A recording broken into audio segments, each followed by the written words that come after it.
Big Ten week, huh? Just raise your hand and name an affiliation.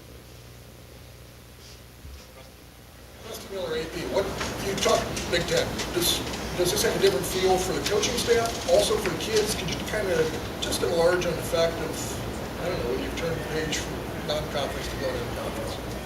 Well, I think the kids are excited and the coaches are excited. Obviously, you start playing for things that matter a little bit more in the conference and in your division and those type things. So you know opponents better, in your conference. You kind of know whether you know the players on the other team, you know how this rivalry, the whole deal. So yeah, I think it's a little bit more to it. Austin Ward, ESPN.com. You guys last week I believe added a couple extra periods of tackling to try and shore up that fundamental stuff. And Urban said that would continue this week. Do you feel like that helped on Saturday? Did you notice some improvements, or where are you at in terms of that fundamental issue there? Well, I think it's like anything else. If you emphasize it, hopefully it helps you get better and improve at it. I thought we were better at tackling. I thought we were better. I saw, difference in the back end with the safeties. I thought we tackled better. I think tackling is one of those things. It's like interceptions. People where you're not getting a bunch of interceptions, you're not getting, and all of a sudden it comes, and you start getting them. Tackling. You're not tackling good, and all of a sudden it's not an issue anymore. So, I know it gives you guys something to write about and to talk about. So, have at it. Brandon Castell with Yozo. Coach Meyer talked about the fact that he thought this defense wasn't built as well to stop the dink and dunk plays, the screens kind of getting to the outside, maybe as well as this kind of an offense that you're going to face this week. Can you talk about that a little bit? I think this offense fits more of what we are, more of a traditional two-back power gap scheme, one-back zone, not all the sideline formations. But they will try to do that also. I think this is a traditional Big Ten offense, as opposed and the defense being the same thing. So I think it fits us a little bit better. Lori Schmidt, 97.1. The fan kind of jumping off that question. Do you feel like your defense has an identity at this point, or is that something you guys are still working to construct? I think we're still continuing to find out, who we are on defense. I think we have to find out, what we want to hang our hat on. And again, I think it's an ongoing process each week. The good thing about it, if you can find that out and continue to win, it helps. So that's the mission. The mission is to win the next game, and hopefully, eventually we find out exactly who we are on defense.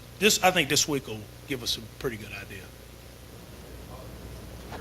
Really come on, it seems like the last 2 weeks. What's the difference for him? How's this come about, turning the corner? Well, I think he's matured as a young man on and off the field. I think it's got a lot to do with it. You can't separate the two. And that's one of the things we've tried to help with all the guys on our football team is you can't separate being a football player from being a student athlete. You got to try to do it right both spots. If you can do it right off the field, it will translate late onto the field. And I think he's tried to do all the things off the field, academically, being where he needs to be, all that. I just see a different guy coming into the building. He was just in here 5 minutes ago laughing and giggling. Where's the game plan? And that's what you want. You want your starting free safety to be here at 12:30 wanting a damn first and second down game plan. That's what I love, and I'm loving that about him. I guess maybe the one black mark would have been the penalty.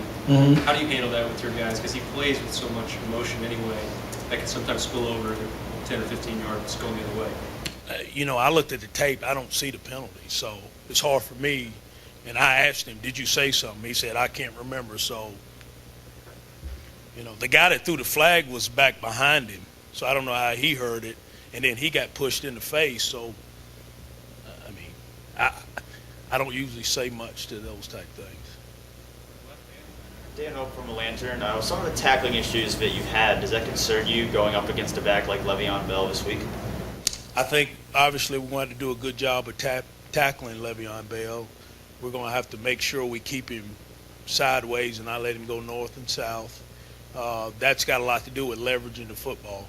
You know, tackling a lot of times start with leverage on the football. If you can leverage the football and get the guys that you want inside and outside the ball carrier, then you should tackle better. I don't think our issues are point of attack tackling. I think our issues are space tackles. I don't think it have anything to do with being tough and physical and downhill, hitting the guy and wrapping him up. You know, I call them in-traffic tackles and out-of-traffic tackles. You know, in traffic, I think we're pretty damn good. You know, it's just when we've been out there on the edges and in space that we missed a few. And I think if you turn on any team in America, they're going to miss a few out on the edges and in space. It's just a matter of whether those other guys are coming, you know. Grant Gannon from the Lantern. Mm-hmm. You've had 4 straight home games. This is your first away game. How do you get the players in the right mindset for their first away game in that atmosphere in East Lansing? And also, you know, Coach Meyer said that you guys are playing the most freshmen in the nation. Mm-hmm. How do you get those freshmen prepared for their first away game? Well, I think the first thing you do, you have to understand that your practice should not change. You should, you know, work on your practice schedule just like you normally do. It's a business trip. When we go stay in the Blackwell, that's a business trip. You know, it just happens to be right down the road.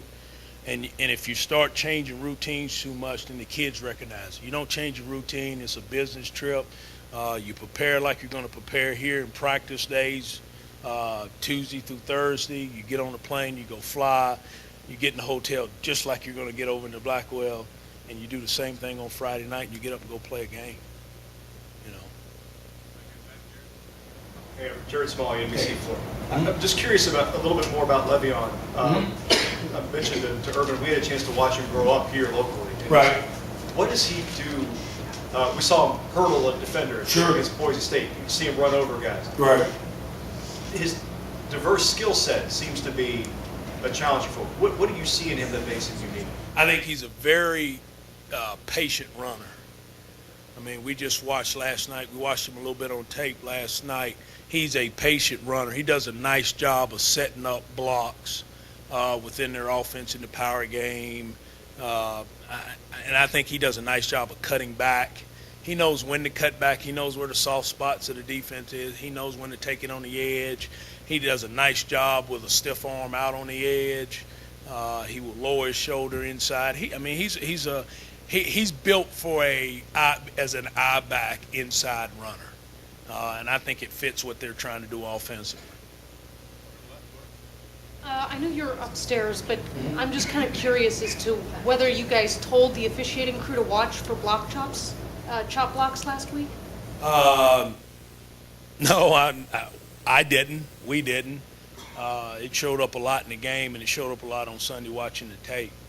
You know, whether it was taught or whether it was, you know, something that they just do. You know, I don't know. Maybe Conference USA allows that. I don't know.